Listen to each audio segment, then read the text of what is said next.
बाप और बेटे और रूह कुदस के नाम में आमीन। मेरे अज़ीज़ों, ये साल के दौरान 12वें एतवार की इबादत का पैगाम है। पहली तिलावत इर्मिया नबी का सहीफ़ा उसके 20वें बाब की 10वीं से 13वीं आयत तक। इर्मिया नबी कहता है कि उसने मस्कीन की जान को बदकिरदारों के हाथों से छुड़ाया है। दूसरी तिलावत मुक़द्दस पौलुस रसूल का ख़त रोमियो के नाम उसके 5वें बाब की 12वीं से 15वीं आयत तक, जिसमें लिखा है कि नेमत ख़ता से ज़्यादा वज़नी है। और अंजील मुक़द्दस बामुताबिक मुक़द्दस मत्ती उसके 10वें बाब की 26वीं से 33वीं आयत तक, उसमें लिखा है कि उनसे मत डरो जो बदन को कत्ल करते हैं। इस एतवार का पैगाम और उसका मरकज़ जो है वो ना डरना है, खौफ ना खाना है और खुदा की राह पर चलते हुए हर तरह के खौफ और ख़तरों से जो है अपने आप को आज़ाद रखना है। खुदा की रहमतों पर, खुदा की नेमत पर और खुदा के इख्तियार पर तवक्कुल रखना है। कहा जाता है कि ना डर। बाइबल में इंसान को जितने भी अहकाम दिए गए, जितनी भी खुदा और इंसान के दरमियान में बात हुई, उसमें सबसे ज़्यादा बार जो बात दोहराई गई, जो हुक्म दोहराया गया, जो बात बार बार की गई, वो ये थी कि ना डर। हमेशा कहा गया कि खौफ ना खा, ना डर। और ना डरने का मतलब ये है कि आगे बढ़ और खुदा की रज़ा पर चल। क्योंकि डर क्या है? डर एक ऐसा जज्बा है जो हमें आने वाले ख़तरे से बचाने के लिए हमारे अंदर एक निज़ाम कायम है कि हम आने वाले ख़तरे का हिसाब लगाते हैं और उस हिसाब ही को डर कहते हैं। जब हम आगे नहीं बढ़ना चाहते, जब हमें अपने अमल से ज़्यादा वो ख़तरा महसूस होता है कि इस काम करने से हमें नुकसान ज़्यादा होगा। डर हमें आने वाले नुकसान के बारे में बताता है कि ये नुकसान हो सकता है। खुदा हमें बार बार कहता है कि ना डर, क्योंकि वो नुकसान की भरपाई कर सकता है। वो उस नुकसान को हमें जो है उसके नुकसान के बदले में उसकी नेमतें, उसकी बरकतें ज़्यादा वज़नी हैं।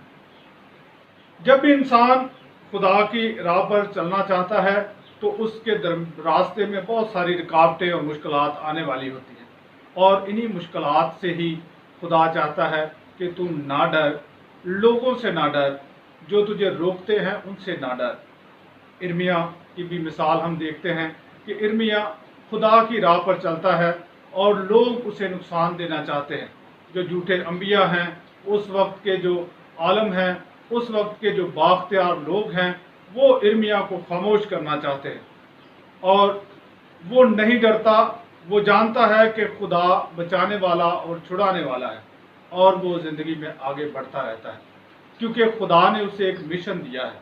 खुदा जब भी किसी को कहता है कि ना डर, तो उसकी वजह यह है कि खुदा उस इंसान को एक मिशन देता है, और उस मिशन को आगे बढ़ाने के लिए खुदा उसे तसल्ली देता है कि ना डर, क्योंकि खुदा उस किसी भी इंसान से और किसी भी दूसरी ज़्यादा ताकत से ज़्यादा ताकत रखता है, इसलिए कि वो हमारे नुकसान की भरपाई भी कर सकता है।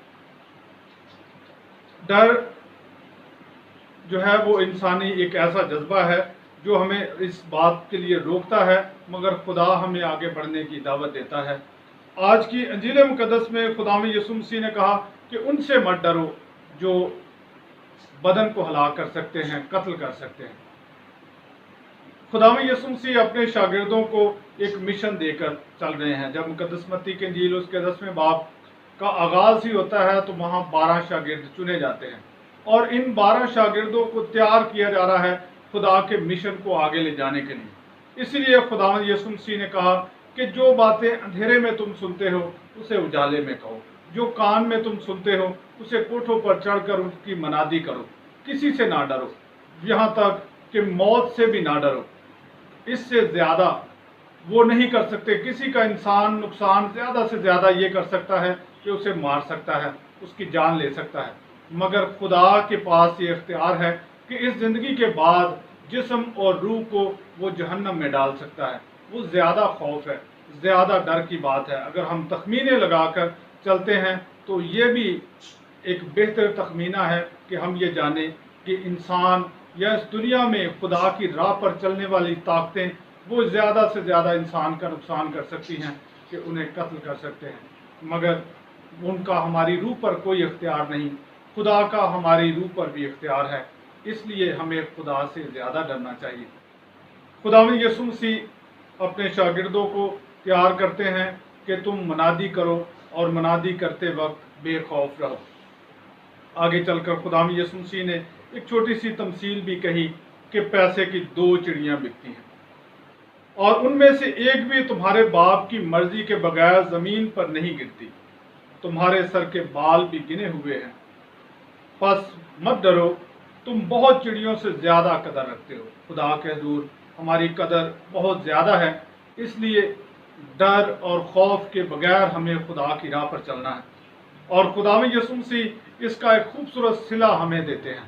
وہ کہتے ہیں کہ اگر تم نہیں ڈرتے، منادی کرتے ہو، اس کی رضا پر چلتے ہو، لوگوں کے سامنے میرا اقرار کرتے ہو، لوگوں کے سامنے میرے کلام کو لے کر جاتے ہو، لوگوں کے سامنے ایمان کا نمونہ بنتے ہو، تو میں خدا کے سامنے جو آسمان پر ہے اس کے سامنے تمہارا اقرار کروں گا، اس بات کا اقرار کروں گا کہ یہ میرا بندہ ہے، اس نے اچھائی کی ہے، اس نے نیکی کی ہے، اس نے خدا کی رضا کے مطابق زندگی بسر کی ہے۔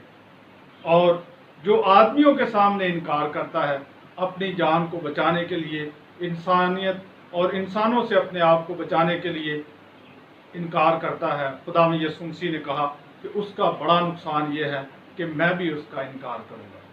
میرے عزیزو، انسان اگر اچھائی کرنا چاہتا ہے یا برائی کرنا چاہتا ہے، خطرات دونوں صورتوں میں ہو جاتے ہیں۔ بہت سارے لوگ جو چوری یا دوسری ایسی حرکات کرتے ہیں جس کی گورنمنٹ کی طرف سے سزا ہے، مگر وہ فائدے کی طرف ان کی نگاہ ہوتی ہے، ان کی توجہ صرف فائدے کی طرف ہوتی ہے، اس لیے وہ اس کام کو کر گزرتے ہیں، حالانکہ وہ جانتے ہیں کہ یہ غلط ہے۔